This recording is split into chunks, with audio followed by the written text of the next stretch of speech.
Assalamualaikum sahabat yang budiman.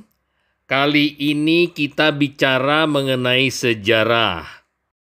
Saat ini kita akan menceritakan buku yang menarik berjudul Takdir, Riwayat Pangeran Diponegoro dari tahun 1785 sampai 1855.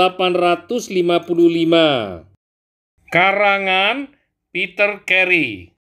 Sekarang kita akan melihat watak, intelektualitas, dan relasi Pangeran Diponegoro dengan orang Eropa. Sekalipun daftar panjang karya-karya tentang Islam, hukum Islam Jawa, dan sastra Jawa yang menurut laporan-laporan di atas tadi dipelajari oleh Diponegoro, tampak mengesankan, namun menyebut semua itu satu persatu hanya sedikit saja memberi gambaran tentang watak sang pangeran. Seberapa pandai dan cerdasnya dia, seberapa banyak pendidikan formal telah dikecapnya. Dapatkah ia membaca dan menulis? Bagaimana pemahamannya tentang Islam dan seberapa dalam komitmen spiritualnya? Jawaban atas beberapa pertanyaan ini dapat ditemukan dalam dua surat Diponegoro. Surat pertama adalah yang ditujukan kepada ibunya yang masih hidup. Surat kedua ditulis bagi putra tertuanya. Surat-surat ini ditulis sebelum Diponegoro berlayar ke Manado dari Batavia pada tanggal 3 Mei tahun 1830 yang ia titipkan pada pengawal militer Belandanya yang bisa berbahasa Jawa, Kapten Johan Jacob Roeps tahun 1805 sampai 1840. Namun ternyata surat itu tidak pernah dibawa sang kapten ke alamat yang dituju. Tapi ia bawa pulang ke negeri Belanda dan sekarang tersimpan di Akademi Militer Belanda di Breda.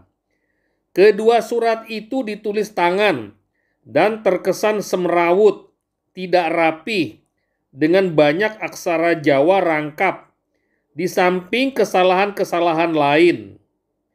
Banyak coretan dan tetesan tinta. Apakah barangkali Diponegoro tidak punya pasir untuk mengeringkan tintanya? Apapun masalahnya, surat tersebut tampak merupakan produk seorang otodidak dan bukan seorang yang pernah mengikuti pendidikan formal.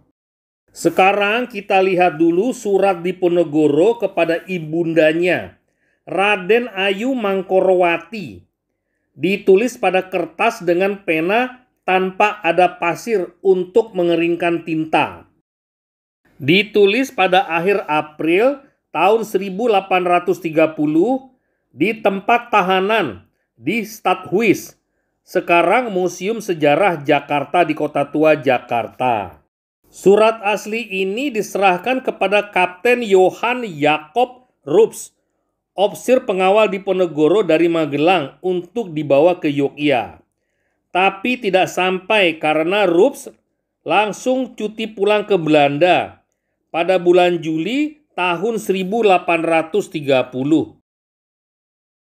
Ini yang menarik, surat itu kemudian diserahkan Roeps kepada Akademi Militer Belanda di Breda. Artinya surat itu dibawa ke Belanda oleh pengawal Diponegoro. Catatan para ofisir Eropa yang menghabiskan banyak waktu menemani dan mengawal Diponegoro memperkuat kesaksian ini. Buku harian Letda Justus Heinrich Norle menjadi kunci di sini. Lahir di Luxembourg dari orang tuanya yang berkebangsaan Jerman, ia menemani Pangeran Diponegoro dalam pelayaran 7 minggu dari 3 Mei sampai 12 Juni tahun 1830 menuju tanah pengasingan Manado dengan kapal korvet Pollux.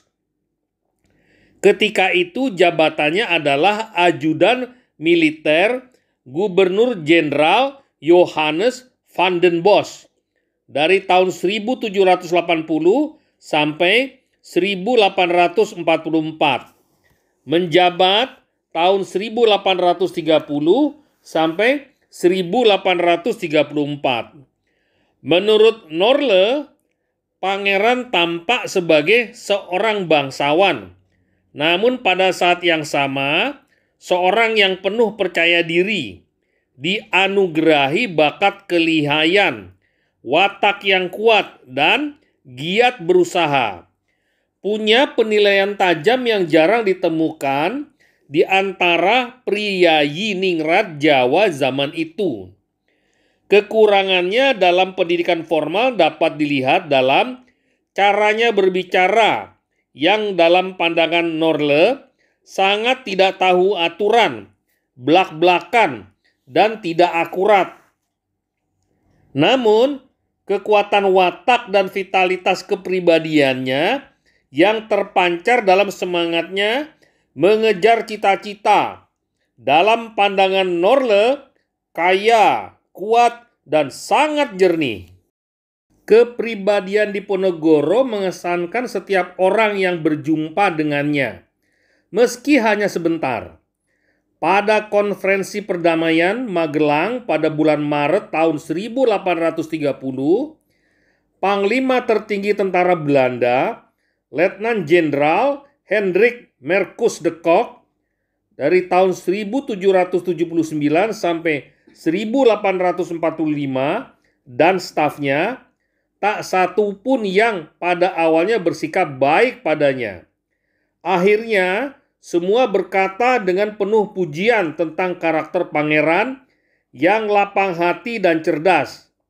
Di kemudian hari, Pangeran Hendrik de Zeevaerder atau Sang Pelaut, hidup tahun 1820 sampai 1879, anak bungsu Raja Willem II, bertahta tahun 1840 sampai 1849, menulis cerita tentang seorang pangeran berusia 51 tahun yang penampilannya mengesankan dan karakternya masih penuh semangat sekalipun sudah 4 tahun mendekam sebagai tahanan di benteng Rotterdam, Makassar. Diponegoro juga bisa berbahasa Melayu, tapi selalu menghindari menggunakan bahasa tersebut karena ia merasa kurang nyaman dengan bahasa Melayu pasar yang dipakai orang Belanda dan sekutu pribuminya. Daya ingat pangeran juga istimewa. Selama percakapannya dengan Norle, pangeran mampu menceritakan perkembangan-perkembangan yang terjadi di Yogyakarta sebelum perang dengan sangat terang benderang, dan pada waktunya nanti menuliskan seluruh kisah perjalanan hidupnya dalam bentuk babat selama tahun-tahun pertama pengasingannya di Manado dari tahun 1830 sampai 1833. Babat ini dikerjakan dalam tempo 9 bulan, dari Mei 1831 sampai Februari 1832. Seluruhnya tanpa catatan kaki, namun dengan ketepatan kronologis dan perhatian pada detail yang mengagumkan. Segi lain dari kecerdasan Diponegoro adalah kemampuannya untuk membeda-bedakan berbagai karakter orang hanya dengan melihat penampilan wajah mereka, atau ngelmu firasat, ilmu tentang fisionomi dan ciri-ciri tubuh. Dalam buku Kedung Kebo, ia digambarkan memilih para pembantu terdekat dan para panglima tentara atau basah pada masa awal Perang Jawa berdasarkan ilmu firasatnya ini, dan pilihannya umumnya tepat. Ia juga sangat hati-hati dan terampil dalam menggunakan uang, sebagaimana sudah kita lihat dalam caranya mengelola perkebunan. Dan dalam hal ini yang nanti akan kita temukan juga pada tahun 1823 saat ia melakukan negosiasi ganti rugi atas sewa lahan oleh orang-orang Eropa penyewa tanah di Yogyakarta. Dalam hal pengelolaan keuangan di masa perang dan dalam pengaturan dana biaya hidup di pengasingan. Penilaian pangeran tentang para pejabat Eropa juga lumayan kritis dan tajam.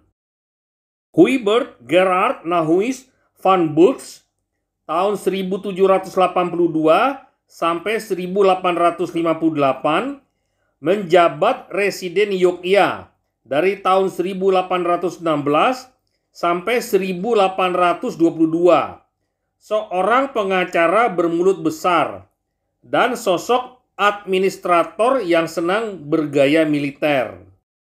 Dikecam di Ponegoro sebagai orang yang hanya suka makan dan minum-minum, serta menularkan gaya hidup Belanda. Sedangkan John Crawfurd tahun 1783 sampai 1868, residen Yogyakarta asal Skotlandia yang lebih intelektual, menjabat tahun 1811 sampai 1814 dan 1816 selama masa pemerintahan sementara Inggris. Secara kontras sangat dipuji-puji sang pangeran lewat kata-kata seperti di bawah ini. Ia tidak pernah mengenal satupun pejabat Belanda yang memiliki rasa welas asih kepada sesama dan berwatak luhur.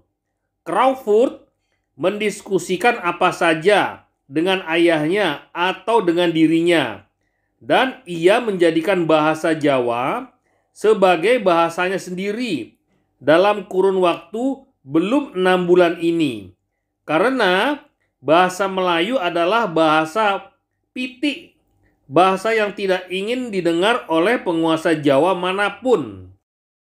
Selain itu, juga tampak bahwa Diponegoro punya jiwa penyelidik yang tajam dan pengetahuan yang luas akan tema-tema tertentu, terutama sejarah Jawa dan legenda-legendanya. Hal ini dapat dilihat dalam catatannya di Makassar yang berbicara tentang wayang mitologi Jawa, pahlawan-pahlawan legendaris, dan tempat-tempat suci. Di sepanjang rangkaian percakapan tersebut, Norle mencatat Pangeran Diponegoro berbicara panjang lebar tentang Dewi Pantai Selatan atau Ratu Kidul, Kerajaan Pajajaran, dan Majapahit. Sultan Demak pertama Raden Patah bertahta sekitar tahun 1500 sampai 1518, dan tentang Untung Suropati tahun 1644 sampai tahun 1706. Tentara bayaran sekaligus petualangan Bali di akhir abad ke-17. Dia banyak bertanya dan mencari tahu mengenai dunia perdagangan, pelayaran, dan sejarah dinasti-dinasti Eropa. Ia juga menunjukkan minat besar akan peta-peta di kapal perang Belanda dan alat-alat navigasinya yang membawanya ke pengasingan. Juga ilustrasi dalam buku-buku yang dipinjamkan kepada Norle tentang agama Buddha di Ceylon, sekarang Sri Lanka.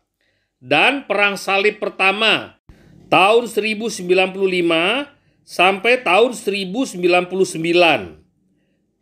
Dalam berbagai kesempatan, Diponegoro menampilkan diri benar-benar rileks dalam menghadapi para pengawalnya yang orang Eropa.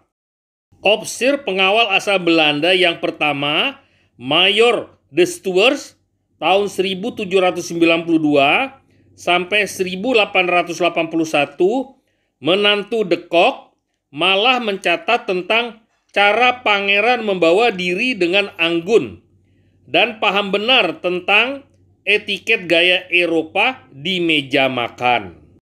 Sampai di sini dulu sahabat. Video selanjutnya kita akan lihat bagaimana Diponegoro memahami Islam.